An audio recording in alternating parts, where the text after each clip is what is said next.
Кто борется с коррупцией лучше, Навальный или Путин? Ну, коррупция, конечно, всех беспокоит. И, наверное, меня тоже, потому что всегда последствия нехорошие после этого. Ну, и вы считаете, что нужно сказать, кто лучше борется? Знаете, я не знаю. Навальный.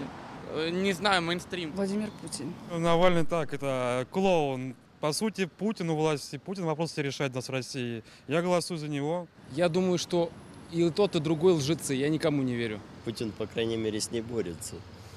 Навальный о ней говорит. Конечно, Путин. Живу здесь, я вижу, как все у нас растет, процветает.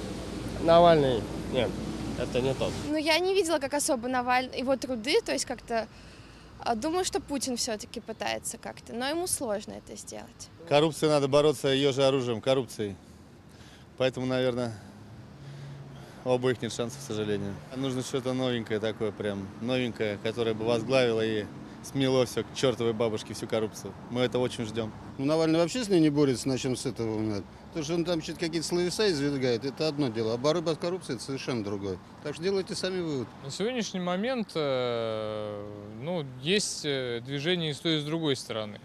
Другой вопрос, что одни формальные эффективность всех оставляет желать лучшего, а другие,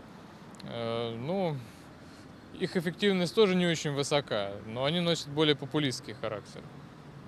То есть глобально не ощущаю пользы ни от того, ни от другого. Мне кажется, что Путин не борется с коррупцией на масштабном уровне, знаете, в правительстве. А Навальный, он пытается, но у него нет реальной власти. Поэтому, мне кажется, оба бесполезны в этом плане.